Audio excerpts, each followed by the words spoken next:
श्री गुरुभ्यो नमः। हरिः ओम।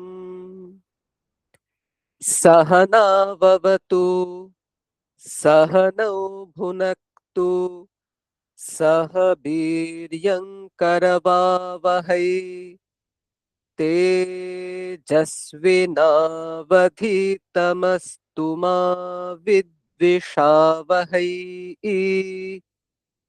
ओम शांति शांति शांति। ओम सहस्रशीर्षं देवौ विश्वाक्षौ विश्वशंभुवम् विश्वन्नारायणं देवमक्षरं परमं पदम् विश्वतः परमान् नित्यं विश्वन्नारायणगं हरिम् विश्वमेवेदं पुरुषस्तद्विश्वमुपजीवति पतिं विश्वस्यात्मेश्वरगं शाश्वतगं शिवमच्युतम् नारायणं महाज्ञेयं विश्वात्मानं परायणम् नारायण परो ज्योतिरात्मा नारायणः परः नारायण परं ब्रह्म तत्त्वन्नारायणः परः नारायण परो ध्याता ध्यानन्नारायणः परः यच्च किञ्चिज्जगत् सर्वं दृश्यते श्रूयतेऽपि वा अन्तर्बहिश्च तत्सर्वं व्याप्य नारायणस्थितः अनन्तमव्ययं कबिगं समुद्रेऽन्तं विश्वशम्भुवम् पद्मकोशप्रतीकाशगं हृदयं चाप्यधोमुखम् अधो निष्ट्यावितस्त्यान्ते नाभ्यामुपरि तिष्ठति ज्वालमालाकुलं भाति विश्वस्यायतनं महत् सन्ततगं शिलाभिस्तुलम्बत्याकोशसन्निभम् तस्यान्ते सुषिरगं सूक्ष्मं तस्मिन् सर्वं प्रतिष्ठितम् तस्य मध्ये महानग्निर्विश्वार्चिर्विश्वतो मुखः सोऽग्रभुग्बिभजन् तिष्ठन्नाहारमजरः कविः तिर्यगूर्ध्वमधः शायीरश्मयस्तस्य सन्तता सन्तापयति स्वं देहमापादतलमस्तकः तस्य मध्ये वह्निशिखा अणियोर्ध्वा व्यवस्थितः नीलतो यदमध्यस्थाद्विद्युल्लेखे बभास्वरा नीवारशूकवत्तन्वी पीताभा आस्वत्यनुपमा तस्या शिखाया मध्ये परमात्मा व्यवस्थितः सब्रह्मसशिवः सहरिसेन्द्रः सोऽक्षरः परमस्वराट् ऋतगं सत्यं परं ब्रह्म पुरुषं कृष्णपिङ्गलम् ऊर्ध्वरेतं विरूपाक्षं विश्वरूपाय वै नमो नमः। ॐ नारायणाय विद्महे वासुदेवाय धीमहि तन्नो विष्णुः प्रचोदयात्। ॐ शान्ति शान्ति शान्तिः। अथ श्रीमद्भगवद्गीता अथ सप्तमोऽध्यायः। श्रीभगवानुवाच मय्यासक्तमनः पार्थ योगै युञ्जन्मदाश्रयः असंशयं समग्रं मां यथा ज्ञास्यसि तच्छृणु। ज्ञानन्तेऽहं सविज्ञानम् इदं वक्ष्याम्यशेषतः यज्ञात्वा नेह भूयोऽन्यज् ज्ञातव्यमवशिष्यते। मनुष्याणां सहस्रेषु कश्चिद् यतति सिद्धये यततामपि सिद्धानां कश्चिन्मां वेत्ति तत्त्वतः। भूमिरापो नलो वायुः खं मनो बुद्धिरेव च अहङ्कार इतीयं मे भिन्ना प्रकृतिरष्टधा। अपरेयमितस्त्वन्यां प्रकृतिं विद्धि मे पराम्। जीवभूतां महाबाहो ययेदन्धार्यते जगत् एतद्योनीनि भूतानि सर्वाणीत्युपधारय। अहं कृत्स्नस्य जगतः प्रभवः प्रलयस्तथा मत्तः परतरं नान्यत् किञ्चिदस्ति धनञ्जय। मयि सर्वमिदं प्रोतं सूत्रे मणिगणा इव। रसोऽहमप्सु कौन्तेय प्रभास्मि शशिसूर्ययोः। प्रणवः सर्ववेदेषु शब्दखे पौरुषन्नृषु।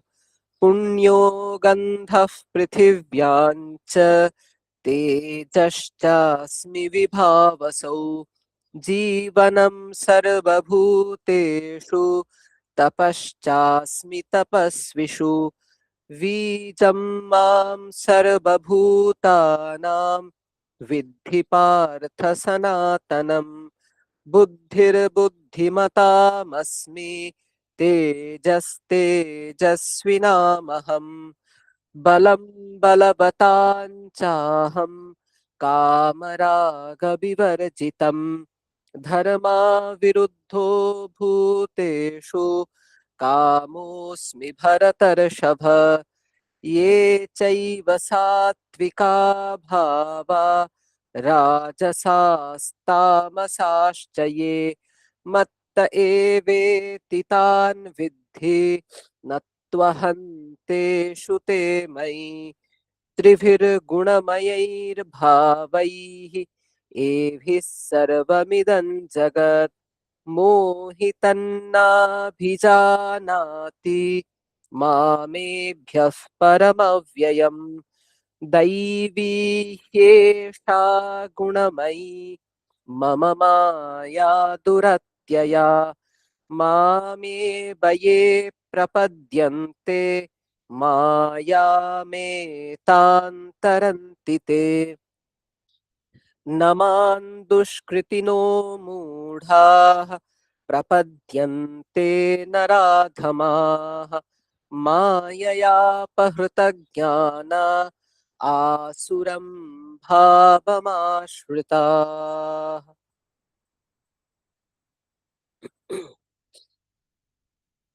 আজকের মনন ষষ্ঠ অধ্যায়ের ষষ্ঠ শ্লোক। बन्धुरात्मात्मनस्तस्य येनात्मैवात्मना जितः अनात्मनस्तु शत्रुत्वे वर्तेतात्मैव शत्रुवत्। আবার পড়ছি, बन्धुरात्मात्मनस्तस्य येनात्मैवात्मना जितः अनात्मनस्तु शत्रुत्वे वर्तेतात्मैव शत्रुवत्। শ্রীমদ্ ভগবত গীতার ষষ্ঠ অধ্যায় এক অপূর্ব অধ্যায়, আমার ব্যক্তিগতভাবে খুব প্রিয়, যেমন দ্বাদশ অধ্যায় প্রিয়। এখানে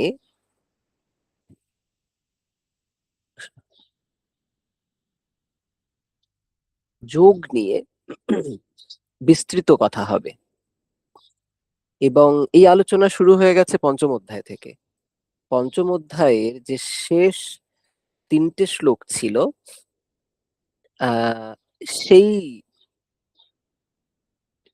শেষ তিনটে শ্লোক,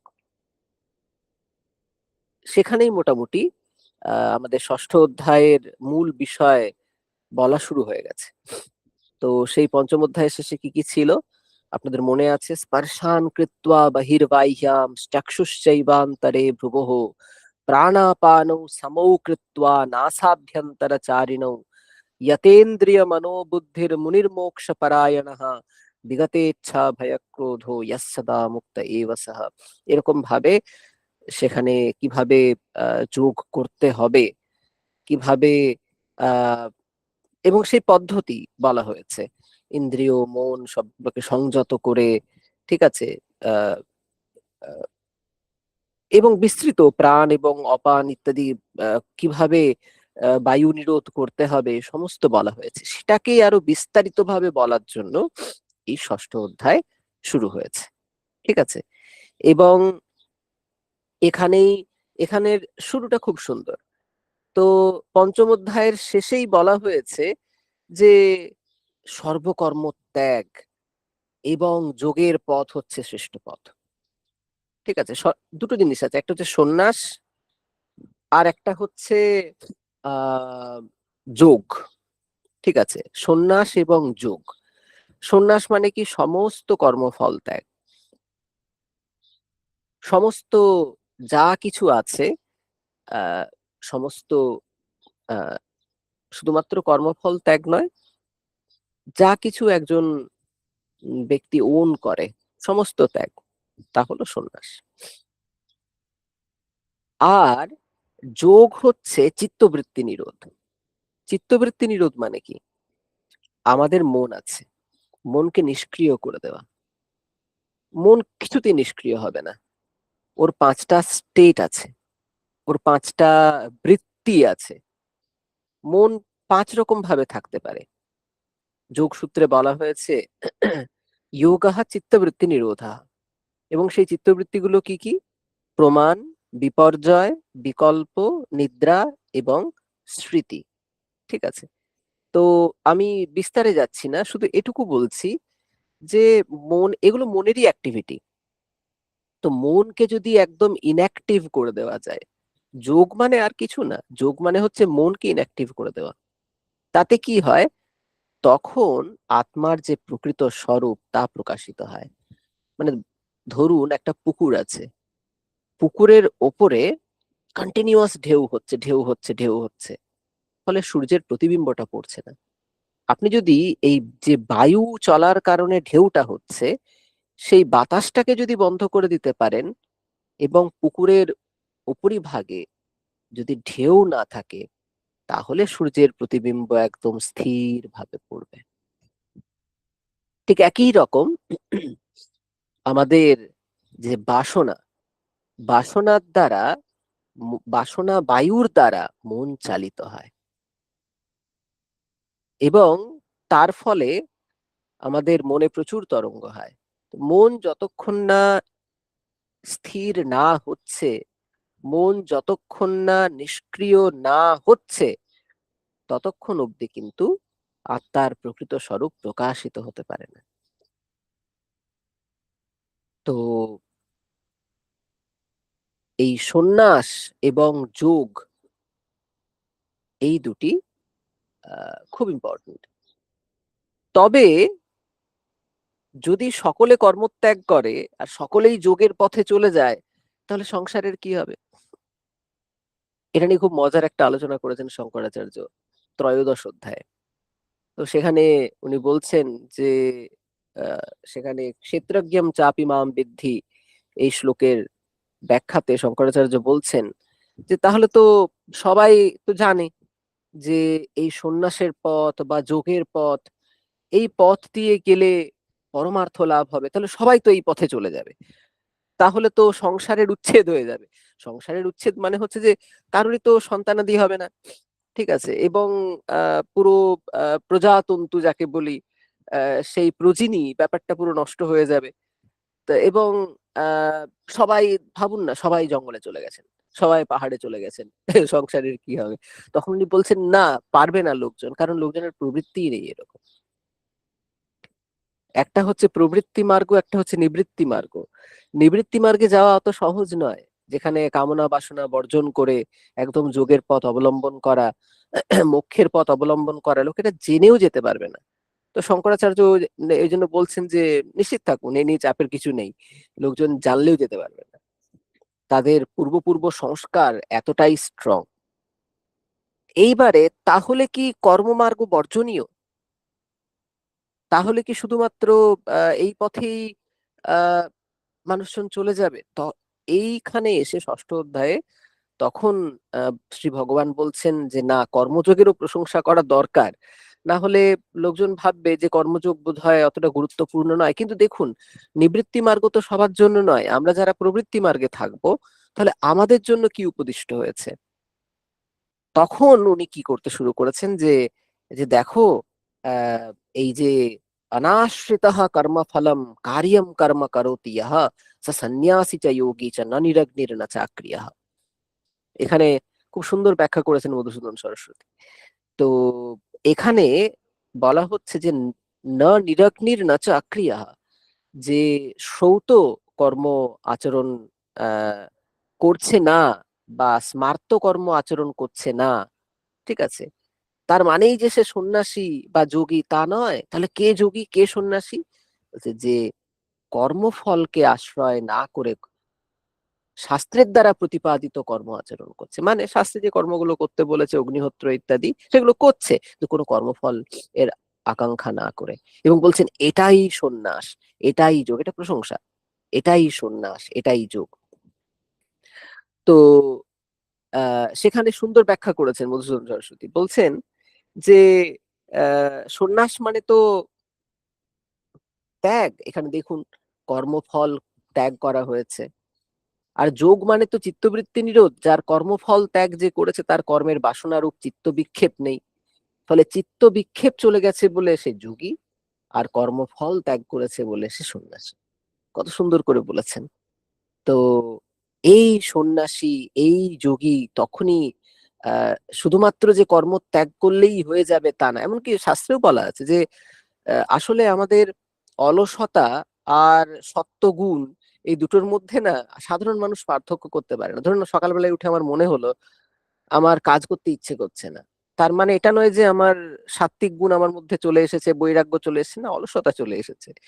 এই জন্য শাস্ত্র খুব স্ট্রিক্টলি বলেছে কুরবান নেবেহ কর্মাণি জিজীবিষেচ্ছতম সমাহা এবং ত্বয়ি নান্যথে তোস্তি না কর্ম লিপ্যতে না রে। দেখো, 100 বছর বাঁচতে হলে কর্ম করেই বাঁচো, কর্ম নিরন্তর করতে হবে, কর্ম ত্যাগ করতে হয় না। বলা হয় না কর্ম ত্যাজ্যতে কর্মণা ত্যাজ্যতে ইয়সৌ, কর্ম ত্যাগ করবে না, কর্ম নিজেই তোমাকে ত্যাগ করে যাবে। যতক্ষণ না পর্যন্ত কর্ম তোমাকে ত্যাগ করে না যাচ্ছে ততক্ষণ অব্দি জোর কদমে কর্ম করতে হবে, এবং কিছুতেই অলসতা আসতে দেওয়া যাবে না। এইবারে এই সূত্র ধরে আলোচনা শুরু হয়েছিল, এবং তারপরে ধীরে ধীরে উনি বলেছেন যে যে কর্ম বাসনা যার পরিত্যাগ হয়নি, ঠিক আছে, তাকে সন্ন্যাসীও বলা যাবে না, যোগীও বলা যাবে না। ঠিক আছে? তো এই আলোচনা চলতে চলতে আমরা বারবার ওই সর্বসংকল্প সন্ন্যাসী, এই কর্ম বাসনা পরিত্যাগের কথাই কিন্তু বারবার বলা হয়েছে। ঠিক আছে? এরপরে বলা হচ্ছে যে যখন সমস্ত সংকল্প পরিত্যাগ হয়ে যায় তখন যোগারূঢ় হয়। ঠিক আছে?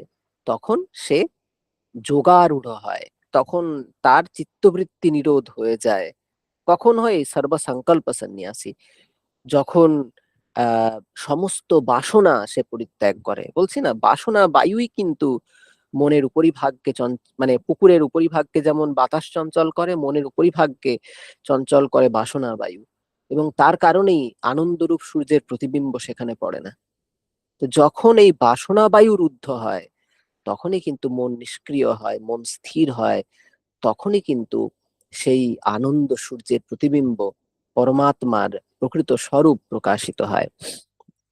তো এইবারে এখানে খুব সুন্দর করে ভগবান বললেন যে দেখো, আহ এখানে কোনো এক্সটার্নাল হেল্পের দ্বারা কিন্তু কিছু হবে না। এই যে আহ যোগারূঢ় অবস্থা প্রাপ্তি ইত্যাদি, বা এই যে বাসনার বন্ধনে আমরা আবদ্ধ হয়ে আছি, বলা হচ্ছে যে উদ্ধারেত আত্মানা আত্মানম নাত্মানম অবসাদয়েত। অর্থাৎ এই সংসার সাগরে নিমগ্ন আত্মাকে আত্মার মাধ্যমেই উদ্ধার করবে। আগের আলোচনাতে বলেছেন মাননীয় পলাশ স্যার যে এখানে দুভাবে ব্যাখ্যা করা যায়। আত্মানম উদ্ধারিত, এখানে যখনই দুটো আত্মা শব্দ আসে তখন তৃতীয়া দিয়ে যেটা আছে সেটার বুদ্ধি অর্থ ধরা হয়। যে বুদ্ধির দ্বারা, শুদ্ধ বুদ্ধির দ্বারা কি করতে হবে? এই আত্মাকে উদ্ধার করতে হবে, এই সংসারের পঙ্কিলতা থেকে তাকে উদ্ধার করতে হবে, এবং কিছুতেই তাকে নিচে অধগমন করতে দেওয়া যাবে না। কারণ আত্মা ছাড়া আর কেউ বন্ধু নেই। বন্ধুরা কি করে? বন্ধুরা অসময়ে সহায়তা করে। তো যখন আমি সংসার সাগরে সাগরে নিমগ্ন, সংসার জ্বালায় নিয়মিত দগ্ধ হচ্ছি, তখন একমাত্র নিজেই নিজেকে রক্ষা করতে পারবো। এই সূত্র ধরে আমাদের আজকের মননের বিষয় আসছে যে দেখো, বন্ধুরাত্মাত মনস্তস্য, কারোর আত্মা, জীবাত্মার, আহ কোন কোন জীবাত্মার এই আত্মা, এই মন বা এই বুদ্ধি, সেটা হচ্ছে বন্ধু। আবার কোন কোন জীবাত্মার কাছে এই মন বা বুদ্ধি শত্রুর মতো কাজ করে। ঠিক আছে? শ্বেতাশতর উপনিষদে আছে, মন এব মনুষ্যানাম কারণম বন্ধ মোক্ষয়ো। আমাদের বন্ধন হবে কি মোক্ষ হবে, মনই হচ্ছে তার কারণ। যোগসূত্রেও আছে, বলা হচ্ছে চিত্ত নদী নাম উভয়তো বাহিনী বাহতি পুণ্যায় বাহতি পাপায়। কিছুই নেই, এই মনই চলছে। পুণ্য হবে কি পাপ হবে মনের মাধ্যমেই হবে। তো সুতরাং এই মন কিন্তু খুব ইম্পর্টেন্ট। স্বামীজিও বলেছেন যে আমার যদি পুনরায় জন্ম হয়, জন্ম নিতে হয়, আমি প্রথমে মনকে একাগ্র করব। মন হচ্ছে সেই কুঠারটা যেটা দিয়ে গাছ কাটা হবে। তো ওই জন্য মাঝে মাঝে শানাতে হয় তাকে। এই যে আপনারা প্রত্যেকদিন সকালবেলায় এখানে উপাসনায় যুক্ত হন কিসের জন্য? সেই মনকে শানানোর জন্য। কারণ সংসার বন্ধন যদি ছিন্ন করতে হয় এই মন কুঠার দিয়েই ছিন্ন করতে হবে। আর দ্বিতীয় কোনো উপায় নেই, এবং আপনাকেই ছিন্ন করতে হবে। আর দ্বিতীয় কোনো ব্যক্তি নেই, এখানে কোনো এক্সটার্নাল হেল্প নেই। হ্যাঁ, ঈশ্বরের কৃপা হবে। ধরুন একটা গাছ রয়েছে, গাছের চারপাশে আপনি জল দেবেন, সার দেবেন, ঠিক আছে, কিন্তু তা গ্রহণ করে গাছকেই বড় হতে হবে। তো আমাদেরকে নিজেদেরকে উদ্ধার নিজেদেরকেই করতে হবে। তো এই জন্য এই যে প্রতিনিয়ত আমাদের যে প্রাতঃকালীন উপাসনা, এটা হচ্ছে আমাদেরকে প্রতিনিয়ত ট্র্যাকে রাখবে, নির্দিষ্ট সাধনার পথে নিরন্তর আমাদের রাখবে। তো কি বলা হচ্ছে, কিরকম বন্ধুতা হচ্ছে?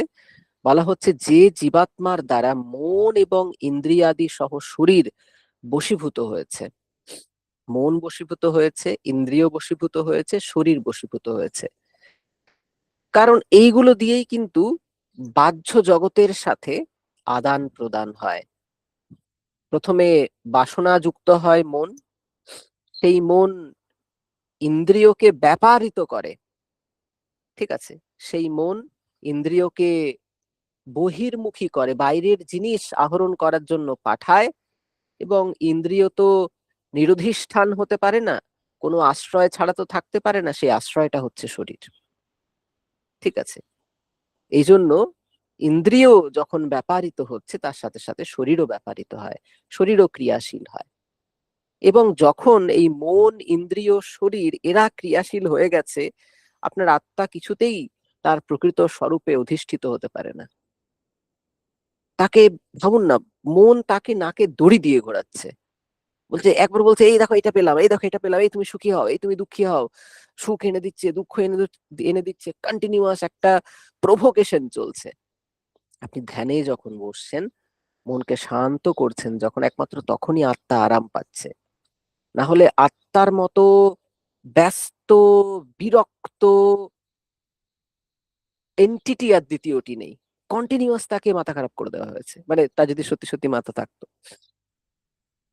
তো এই জন্য যদি মানে সাধনার পথে যেতে হয়, মন ইন্দ্রিয় এবং শরীরকে প্রথমেই স্থির করতে হয়।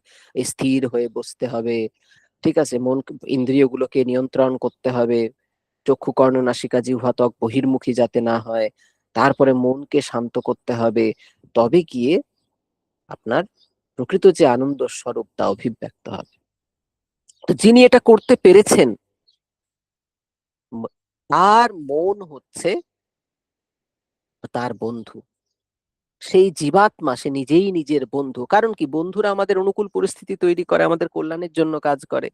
তো যে মন শান্ত হয়ে গেছে, যে জীবাত্মার শরীর ইন্দ্রিয় মন বশীভূত, কন্ট্রোলে আছে, সেই জীবাত্মা সে নিজেই নিজের বন্ধু। তার আর বাইরের কোনো হেল্প লাগবে না, সে নিজেই নিজের কল্যাণ সাধন করতে পারবে।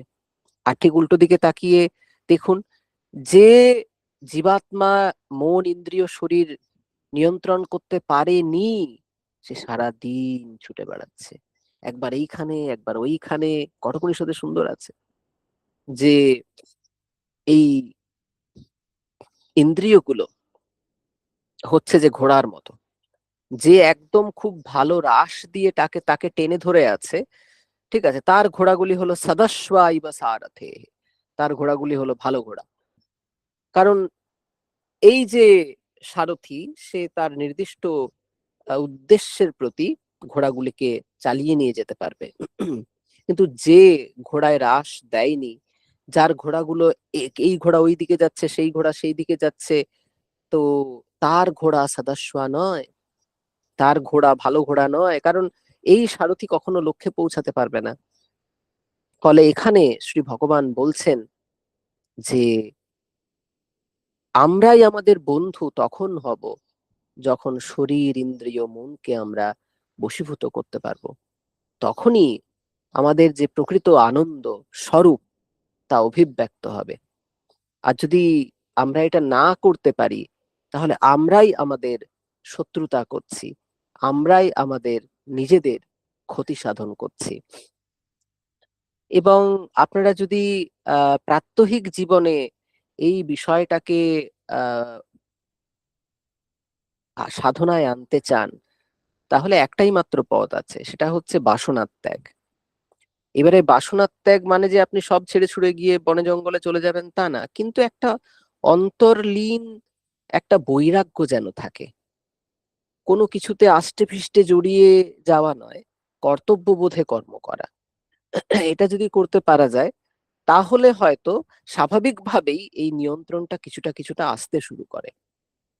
তো আজকে আর দীর্ঘায়িত করব না, অনেকটা সময় হয়ে গেছে। ঠাকুর একটা গল্প বলতেন যে যারা বাড়িতে কাজ করতে আসে, তো তারা কি করে, তারা যারা বাড়িতে কাজ করতে আসে, তারা এসে মালিকের বাচ্চাকে বলে, এ আমার বাচ্চা, আমার বাবু, আমার সোনা, এসব করে। কিন্তু তার মন পড়ে আছে বাড়িতে, মন পড়ে আছে বাড়িতে, সেখানে তার নিজের বাচ্চা আছে, নিজের স্বামী আছে, ঠিক আছে, সে ওখানে তার মন পড়ে আছে।